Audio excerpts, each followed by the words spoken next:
It's like a pizza crunch without the batter. It's like the wood juice without the water.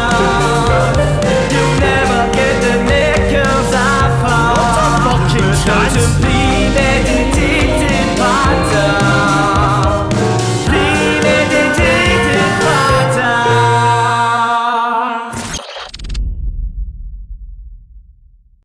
How's it going, John? Your name's not even John, but what's happening? Hawaii Fivo, king of Scottish TikTok here. Do you know, I've probably never introduced myself once in this podcast. You don't notice that? Is that not mental? Sometimes I feel myself writing like 5 See if you ever read the bio, it's written to look as if somebody else has wrote it. I've wrote every fucking bio, apart from the early years, the early year, the early 6 months, should I say. But I like to write it that way. I don't know, it gives it that kind of TV guide look.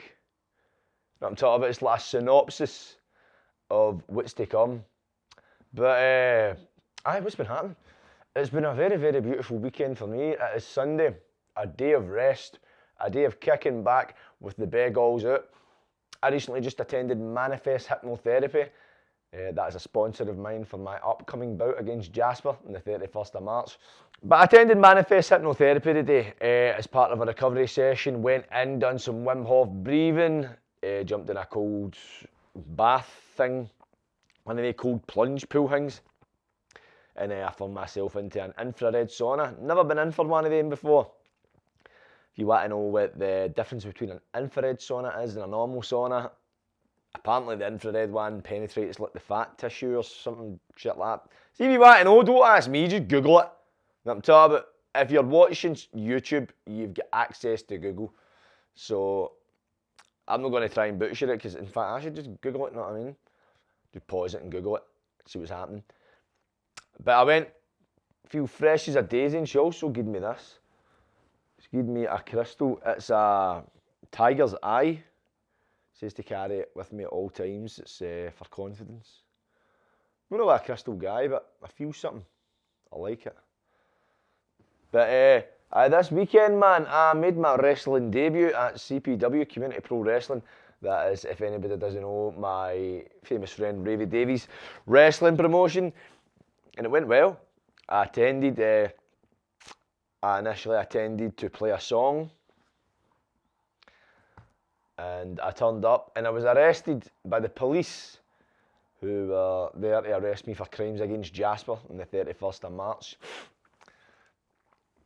I was detained and taken away, and I managed to break out, broke out the handcuffs and just started smashing cunts. Ravy has been trying to get me into wrestling since before he even did it. That long, he's just been constantly at it. And see me, wrestling, I'm no big on wrestling. Used to love it when I was a wee guy, but no, I don't watch it. I'm not really into it. Don't get me wrong, when he's got a show on and I'm free, I'll pop along to it. If it's local. I do enjoy the shows, but I'm not into wrestling. It's funny, it's good, it's great to watch, and plus it's Scottish. So I love seeing Scottish versions of things, because you've got the Scottish patter.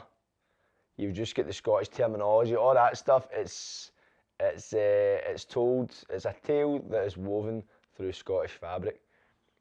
And I love it. But wrestling, I can take it or leave it. But I always did say to Ravy, listen, I would do like a Vince McMahon role or something, or some mad managerial role where it's more acting than wrestling. I don't really want to be involved. My body, it's alright if you're passionate about wrestling, because it fucks your body up. But that's a trade-off that you're happy to take if you're really passionate about it. Not a trade-off I'm willing to make, no, I mean, I'm not into it to hurt myself. But as I say, I would do like a run-in, some kind of involvement in that. So I got involved on Friday, and it was amazing. It was in the Fairfield Club. It was a Govan crowd. And if anybody's watching this has ever been to any of his shows, I just imagine a Govan crowd in a Govan club. Nuts! Wayne's gone mental, man. It's crazy. It was a great night, but there was a guy there. There was this kind of famous wrestler. He wrestled in the WWE. His name's Santino. He's like this. He was like the celebrity they brought to Govan. I'd never really heard of the guy. I don't know. I watched wrestling years ago and I'd never heard of him. But fair play. The guy seemed nice enough. People loved him. Loved the fact he was there. It was a good turn. It was a good show, man. But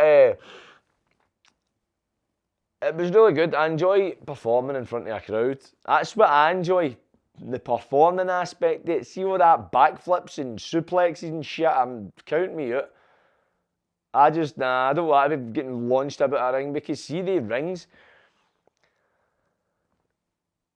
It's just like wood with a bit of foaming tap it. There's no springs. There's no nothing. I used to think it was like there was springs underneath it and there was something to take a bit of the oomph out the movements. There's fuck all. It's built on steel, where it's like partitions, a big wooden partitions, and they're fucking that thick. And then there's foaming tap it, then an apron. There's not really much cushion for the pushing. So when you're doing like a stone cold stunner and that, you better hope you have a fat arse. I'm going to say I've got the fattest of arse. I've got a wee bit of meat down there, man, but I also get the stunner in. Know what I mean? Had to get the stunner in. You can't no get it in. Cannot not get it in. But it went really well. Also attended the Josh Taylor and Jack Catterall press conference on, was it Monday? Monday in Edinburgh at 1:30 in the fucking afternoon. Whose idea was that? I wonder. No, I mean, everyone's at work, but still the place was packed. We headed up, me, Big J, my coach, and one of his pals. Shout out Andy, drove us through. It was a last minute thing. I went for a PT with Jay, and then he said he was gone, and I was like, fuck it, I'll come on. Just spontaneous as fuck, you know how it is. And we headed through, man. We turned up, and we were on time enough, surprisingly. And we seen the queue was out the door. I was kind of like, right, good stuff. At least there's people that is turning up. But we got there, man, and immediately they're like, right, the place is full. We can't let any more people in. So we're like, for fuck's sake, came all the way through here, all that. So we managed to blag our way inside. And we got into like this back fucking room. It was like a hotel, I think. Or a hall or some fucking place. I've never been in it before in my life. Quite nice. I think it was maybe a hotel. We go in there and we go into this big hall and we could see a door that like led into this big room, but we weren't sure does that lead onto the stage, does that lead into the back. So we chanced it and it led to the back of the crowd, so we manoeuvred our way in and I went in. It was a great atmosphere, great crowd and that, and I was committed. I was like, I brought a Premeditated Patter t-shirt. I've not even got it on the now. I brought that with me. Fucking wire. I brought that with me to give to Josh Taylor. Obviously a bit of marketing, you know what I'm talking about. Got my medium, like a bit of good fit on him. Took it through, so my plan was to meet him and then get a wee video. We got through and it was one of the ones. I wasn't too sure, am I going to get a video with him, man? Is it going to work? Like, is he going to come to the crowd? Because I thought we might have been able to get near the stage, but it was very hard to get near the stage as such. There was fucking security everywhere. But I seen Jack Catterall after the press conference. He was with his managers, Sam Owens, I think his name is. And they were kind of like standing at the side, they were getting photos with people, and I was like, I know what, fuck it, I've got a chance to have a deal with him. I says to the managers, like, mate, look, mate, I'm looking, I do TikTok, I want to promote a fight, any chance I can get a video with him? And he's like, aye, on you go and all that. And then they couldn't have been a nicer guy, Jack Catterall, his manager and all, they were brand new. Obviously, sometimes when you watch their stuff, you're like, I think it's the Scottish-English thing, man, but honestly, couldn't have been nicer, man, so shout out to them. Done a video, man, and I was like, aye, right, at least I've got one video, at least I've not came here for nothing. Then was hanging about to try and get Josh Taylor. Eventually got him, he came and done like a meet and greet and that, man, and he was up for a video and all. Got a video with him. Basically, in case he's never seen my social medias, I basically got videos with him to promote my fight with Jasper. And basically how they could say that Jasper hasn't got a fucking chance in hell and I'm going to smash his utter cunt in. And Josh, Jack, pure brand new, done it, man. Minute Josh was finished, the place had started to kind of empty, but I had my eyes on Eddie Hearn, and he was doing an interview for like the minute the fucking press conference had finished. He was up there for about an hour, maybe longer. And I was hanging about, I'm like, right, I'm fucking getting that guy to the security's like, right, we just need everybody to make their way to the back of the building. I'm like, I'm just waiting on so-and-so and all that shit. So I didn't bother, mate. Bullshitted him, know what I mean? And I seen Eddie Hearn come off the stage, and this is my opportunity. But he ended up speaking to Aston Brown. He's been on the podcast before. He stopped by and was talking to him, so I was like, I don't want to interrupt. So I kind of hung back, and as soon as they finished their conversation, Eddie started walking off. I was after him. I was on him. I was like a gazelle. And I was like, mate, fancy doing a wee video for us, mate, for my TikTok. I've got a fight coming up. He's like, listen, mate, I'm in a bit of a rush. I'm going somewhere. I was like, I'll walk with you then. And I says to him, look, got a fight coming up against a guy, Jasper. You fancy just saying a wee thing for us? He's like, I ain't bother. And they pure, if you've not seen it, go into my socials. It's on my Facebook, Twitter, Instagram, TikTok. And Eddie Hearn, he absolutely sold the fight. The guy, you would think the guy was a boxing promoter, know what I mean? But no, he absolutely sold it, man. What a gent. What a nice guy. He's fucking massive. He's tall, the cunt, man. A big boy. He's about my height, maybe taller. And I don't know, in case you haven't met me, if you've not met me or you don't realise, I'm 6'3", I'm quite tall.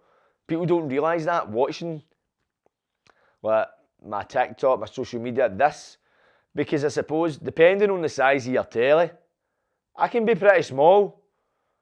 And a lot of people watch me on their phones. So, when you're looking at me and I'm fucking that size, and you see me in the person, it can be a bit, whoa. Weird that, innit?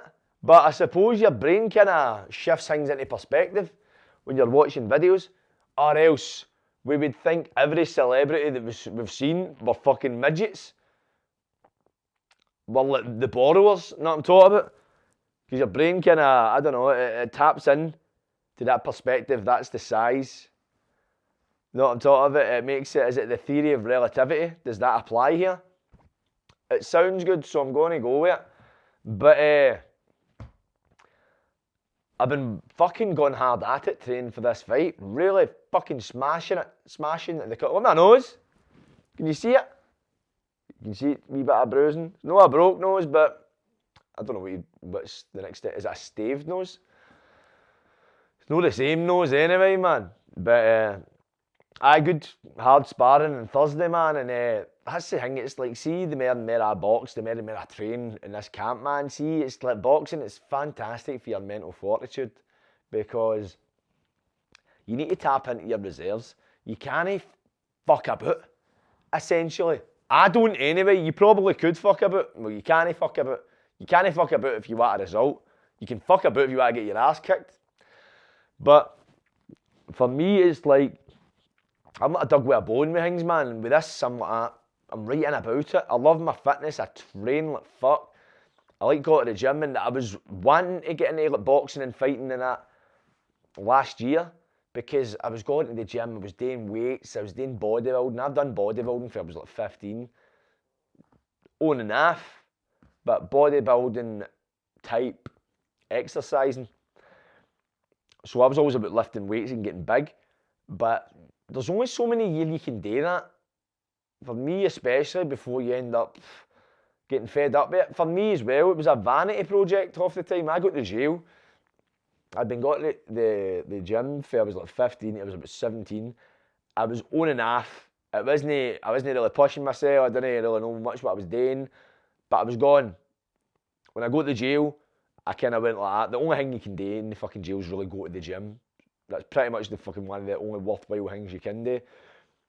And I get 4.5 years, so the way I seen it, I was going to boot when I was 20, so I had a few years in the jail. And my thinking was, I want to have something to show for this. So, plus as well, I wanted to get out and be fucking hench. Because I was always like a tall skinny cunt. So I wanted to be fucking hench. I wanted to be solid, man. So, that's the real reason why I really go into bodybuilding. I wanted to be fucking huge. I wanted to be one of these sidewalk cracking motherfuckers that C.T. Fletcher talks about. Just fucking big. And I got out of jail and I was hammering the juice to get massive. I've always been big in that sense. Then I fell away from the gym, ended up into fucking drugs and all that shit. And then when I get back into the gym a few years ago, I just went back to what I knew, and it was bodybuilding, man. And it was great. I loved it, loved going to the gym, always loved going to the gym. But since I started watching the UFC, I started getting into the UFC, and it was something about that. I was looking at the fighters, and I was in admiration of their stamina, their gas tanks. And I was thinking, you know what, I want to get fit. Because I was never really fit. I never done cardio. Never. Cardio was a dirty word to me. I used to think, this is how fried I was. I never used to stretch or do cardio. All I would do was weights. I remember at one point I didn't even warm up. I used to think cardio and stretching reduced your gains. I thought stretching made your muscles weird. I thought cardio made your muscles weird.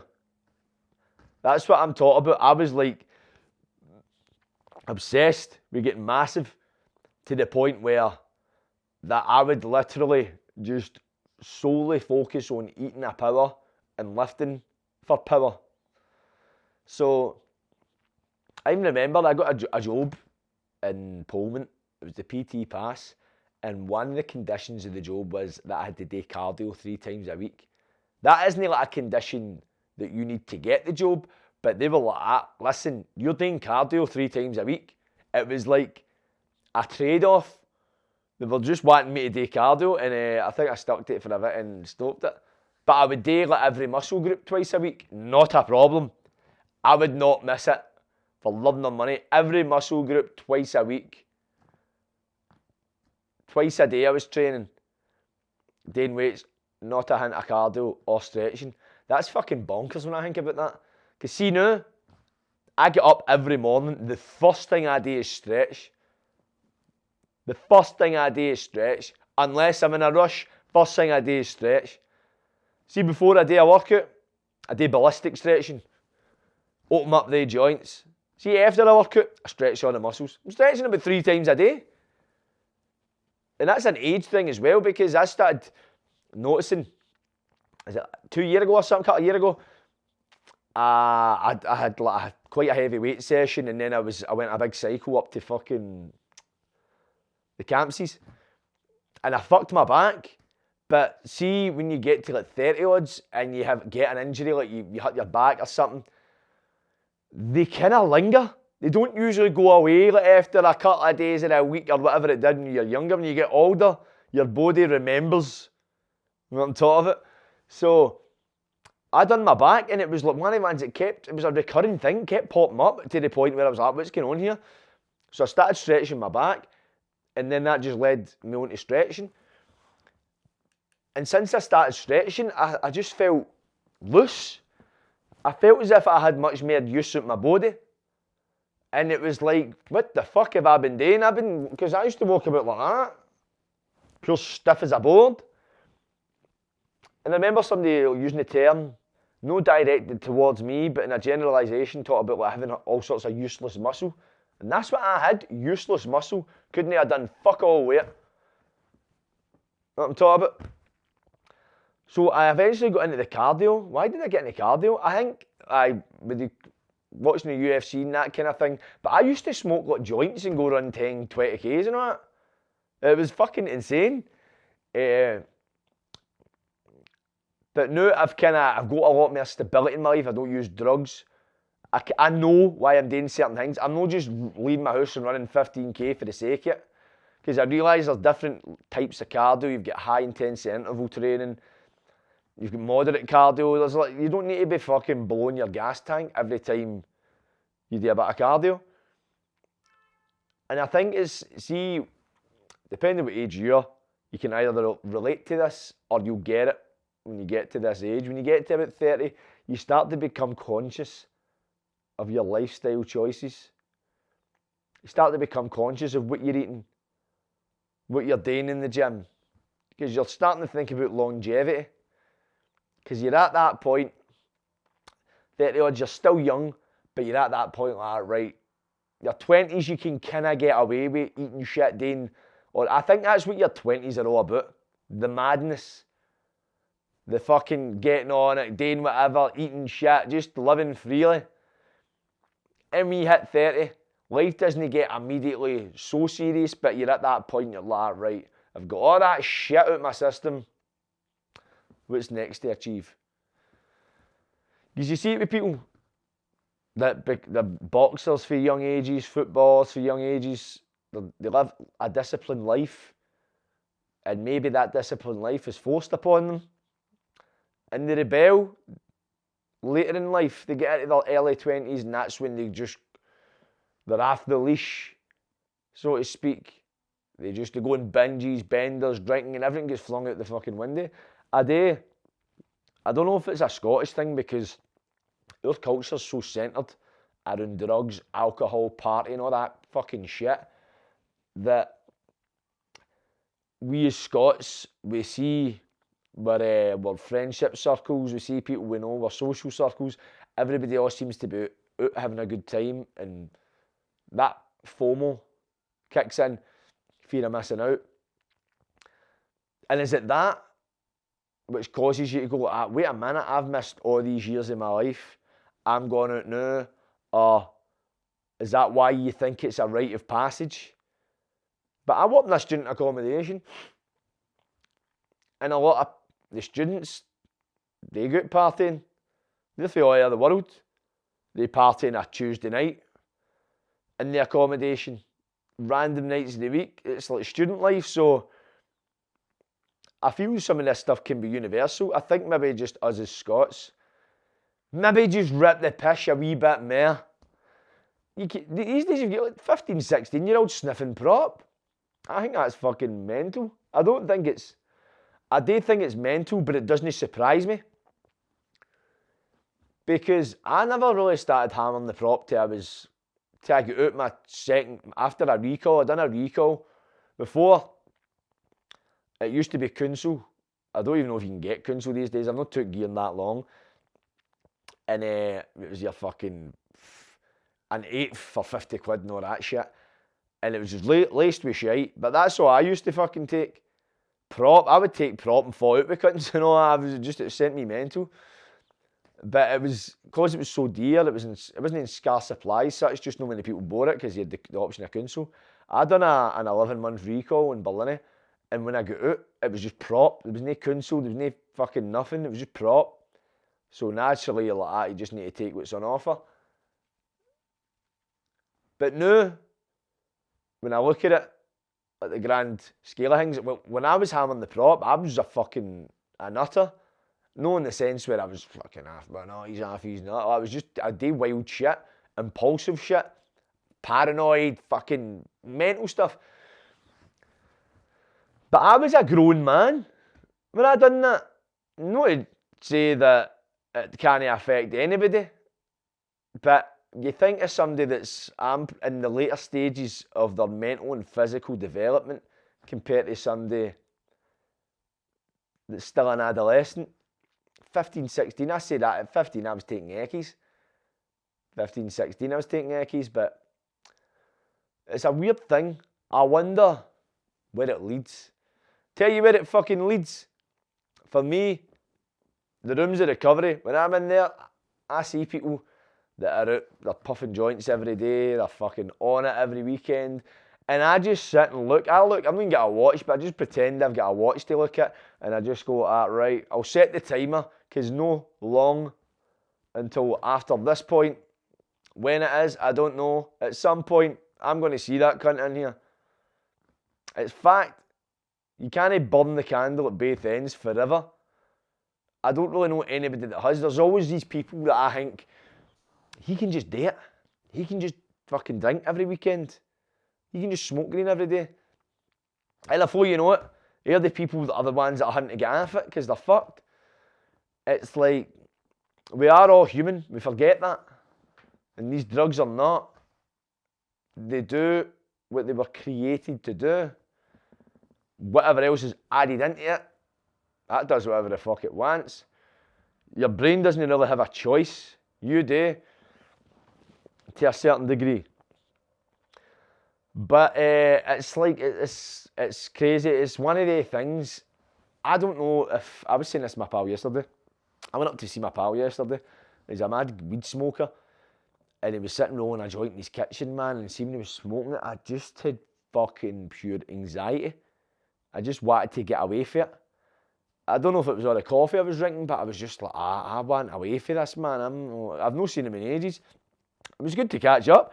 I was out on the bike, it was a nice day, I was cycling about, but it was just like, no, I don't like being around it. I don't like being around people drinking. I don't like being around people doing anything. He actually got a bag of mushies dropped off and all whilst I was with him. And it was just, it felt, see for me, right, I'm in a mad stage in my life where I'm spending a lot of time myself. I'm happy, but I'm just doing my own thing. I'm doing my recovery, I'm working, I'm doing this. And plus as well, I've not really got much time to be doing other things. Not that it's a bad thing. My time is filled with worthwhile commitments that I'm ecstatic to do. But when I walk by pubs, I stay next to a good few pubs. I walk by them, to me it feels as if, I don't know, do people no drink as much as they did when I did? Or is it because I've moved on for it that I feel as if I've got no connection to it? I've got no connection to people that drink. I think it's people maybe my immediate groups that I know. It's a weird one. I sit and ponder these things. But I did say to my pal yesterday, like, when I was at the height of my using it, gear was the devil for me. That was when there was a big gear problem. It felt everywhere. It felt everybody was selling it, and near everybody else was in debt to it. But now, I don't really know anybody that sells it. Probably could guess, but I don't know anybody personally, and I wouldn't really want to reach out to anybody to find out. I don't know many people that are really bad with it outside of recovery, the people I've met in there. But I wonder, and I genuinely think this, that weed is like the problem drug these days. Because you get these drugs, drugs will have like certain eras of popularity. Like, I think, like, for me in my era, if we want to use that term, 2014 was like the MDMA fucking era, because that's when it was everywhere, everybody had it. You had a period where it was ketamine, period whatever, know what I mean? It would fluctuate. I think this one is the weed era. And I think weed's one of the worst fucking drugs you can take, and people don't realise that. And we can go like that, oh, it grows out the ground. It's a natural plant. God, whoever created this earth, it grows. Aye, cannabis, marijuana, does grow at the ground. No the stuff you're smoking, but your stuff was grown in a loft. Sprayed with yardie pish. You know what I'm talking about? And when you're watching people like Nate Diaz, all these cunts in America, they're smoking, go to all these companies, Mike Tyson on podcast, smoking green. They're probably smoking it because they've got organically grown shit. No fucking Stardog sprayed with spice, which is what yous are getting. You know what I'm talking about? There's no fucking like, cannabis industry in the UK or Scotland. Or there's no one available to the consumer like you or I once was. Obviously, the UK is a massive exporter of it, but it's no grown here to be sold here. Legally. But it fucking fries cunts nuts. This is what I'm talking about when I look at people. I always used to go like that and look at people like, he smokes weed every day. How can animals smoke it every day and enjoy it? You know what I mean? Like, jealous. And then I had like this kind of light bulb moment. I'm like, he's probably looking at me like, how he's off the weed, he's off the gear, he's off the booze. How can he do it and I can't? How can I not get off it? I guarantee you the person that is off all substances is much, much, much, much more happy than the person that's on all substances. Somebody told me once, the alcoholic or the addict is searching for a spiritual experience. They're just looking in the wrong place. And I think that's true. For me, gear, booze, whatever it was, every time I took it, it was always an attempt to elevate. It was the weed, I wanted to get more creative. I wanted to get more focused. The booze, I wanted to be more confident. I wanted to relax. The objective of ingesting substances for me and for anybody, you're not taking a drug with the knowledge this is going to make me feel terrible. You're not taking it for that purpose. You might know in the back of your mind, if you're an addict like I was, and you knew when it got to that point, you're like, this isn't even going to help me, I'm not going to enjoy this. At that point, you're addicted, you lost the power of control. I'm not talking about that, I'm talking about the objective of it. Why are you taking that? Why do you smoke that joint? Why do you drink that booze? Because the objective in your head, before you do it, you think this is going to benefit you in some way. It is. So, I lost my train of thought there. Don't know why I was talking about that. But anyway, world's fucked. Every cunt's out their fucking nut. Moral of the story. But it's weird, isn't it? Sometimes I'll just pull this camera on and I'll go, and it's just like I'll be rolling and rolling and rolling. Before you know it, I've rolled down the hill. But take that, intercept that, and attach it to your own school of thought. Think about it. As they love to say in TikTok, the millennials, make it make sense. Think about it, man. It's when you're in the midst of it, when all your pals are boozing, when all your pals smoke weed. Now, all my pals smoke weed and drink. Smoke weed probably a bit more than they drink, but now I'm more isolated. I kind of see it for what it is.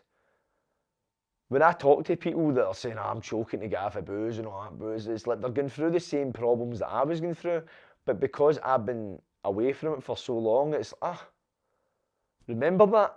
It's like somebody talking about their minutes running it on their phone. I was talking to my pal about this, like, see when you get a phone package, you get 1,000 minutes, unlimited text, all that shit. Like, who honestly listens to how many minutes or text they get? When have you ever ran out of minutes or text? You'll never do it. Who's phoning people that much to use all the minutes? It's the data. You're listening to hear what you get because the data is the important one. Because think, when you contact people, when you get in touch with people, it's for the most part either Facebook Messenger, Instagram, maybe if you message people on TikTok, WhatsApp, Snapchat maybe, don't use Snapchat, a lot of cunts do. If you phone people, Messenger, WhatsApp, even Instagram, you've got more ways to contact somebody, more convenient ways to contact somebody through social media, through the internet, than you would be by a phone number. Do you know it's a bit of a hassle? Try to phone somebody. Don't get me wrong, if it's somebody you've already got, like a pal or something, but actually getting somebody's number and phoning them and all that shit, it's like, if you've got somebody, like you add somebody on Instagram or fucking Facebook or something, they seem a lot more accessible than they do by phone call or text, because you add somebody on Facebook, we'll use that as an example, you speak to them in Messenger, you can see when they're active. You can find out when they're online, when they're patching you. You also get read receipts, which you don't often get on text. I don't anyway, maybe iMessage, but I think it's a feature you can turn off. So I wonder, does the minutes and text become obsolete? Is that always going to be a feature? I remember when I was got a cycle, and I was cycling to Renfrew, and I was just doing a mad cycle yesterday. It was a nice day, and I was cycling up behind a guy, and he was like, I could see him from the back. He had kind of longish hair, he had like a brown leather jacket and a pair of jeans. He looked like he belonged in the 70s, right?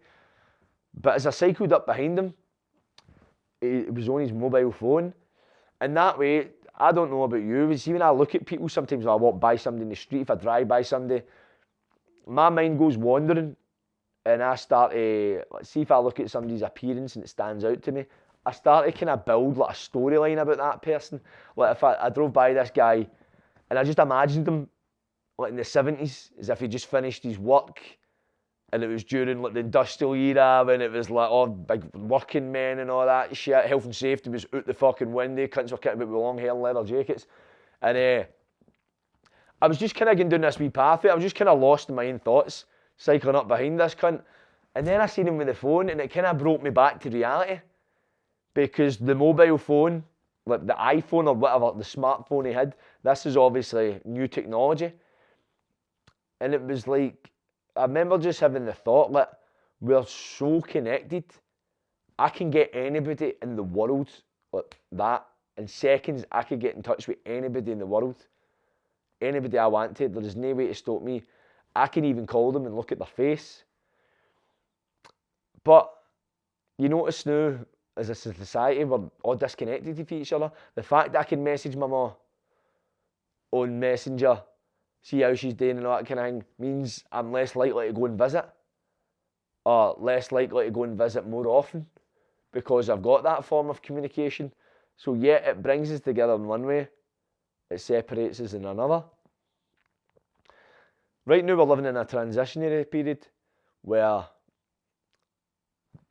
for me, born in the 90s, I've came from a period where technology wasn't at its height. But I've grew through the transition of it becoming fucking massive. Like, I remember Samsung D500s and fucking Sony Ericsson Walkmans. Does Sony Ericsson make phones anymore? You know what I mean? It's like, these phones, they were like state of the art. And now they're fucking in a state. It's like, it's mental, and we look at technology. I was talking to my pal about this as well. We had a fucking really in-depth conversation. It was good. I should have done a podcast with him. See in Govan, see if you look at the tenements, look at them. Actually, don't just look at in cunts' windows and see if you can catch them wanking. Look up and see some of the architecture. There's like statues built into the facing of buildings. There's like carvings. There's like letters and stuff like that. I remember up at the quay, across from Screwfix in the Paisley Road West, there's like a hostel there. It's like a tenement building, but it stands alone. It's right next. It's built onto the billboard. See the billboard? You'll maybe see if you're ever up that way. If you know the area, it's across from like the World Buffet. So there's this kind of like tenement building that says public library on it, but it's like carved into the rock. It's like a hostel now. And I remember in a scene on the side of the building, see like a 50 pence piece, so a lot of pound coin, see like a 2 pence coin or something, and it would have like King Charles on it, and it'd be like that side away. There was that, but it was like some old guy with some moustache, and I remember looking at it and thinking, right, that guy must have meant something at some point in history. There would have been a point in history where people would have walked by that building and knew who he was. He would have been like famous, as such, well known enough to put his face put in the side of a fucking tenement building 3 times. But now when I go by it, it's like you don't take notice of it. It's like history has it, but time's forgotten it. Like when I look at these buildings and it's like, that probably meant something at one period in time, but now it's almost meaningless. But the remnants of it are still there. My pal told me this, he works at the Govan housing. See, if you know where the docks are, the Bell's pub, that's where they used to film Rab C. Nesbitt. There's a tenement built onto that. It's just in the Govan Road across from the docks. If you don't know Govan, just ask anybody. There's a tenement built onto that, right? And in this building is where they invented the world's first printing press. See the printing press that made newspapers and stuff like that. It was revolutionary, changed the world. That was invented in there. And on the facing of the tenement, it has like these faces carved into it. And I don't know if it's the faces of the people who invented it or whatever. But that is such a vital piece of history. That is like world-changing history happened in that building. You walk by it, it's like a crack den. It's like, there's not, inside it, it's totally changed. It's the outside has kept that, the facing has kept the history. It's just, when you look at these things, it reminds me of Jumanji. You ever seen Jumanji? Where Robin Williams, like, at the start of it, he's just a young boy in that, and he gets trapped in the game Jumanji, and then years later, he's released, and he's a guy, but he's released years later, he comes back to like his hometown, and it's all, his dad's factory's all run down and all that shit, his mansion's all overgrown with weeds, and it's all just derelict, and it means nothing. It's just a fucking another building. It reminded me of that. It just gave me these feels, and so, I don't know if that's an age thing as well. When you look at buildings, you look at the history, like, do you ever look at a bridge? I was in London a few weeks ago, and I think it was the Bridge of London Bridge, whatever the fuck they call it. Big ass bridge going across the Thames. And I remember thinking, how the fuck did they build this?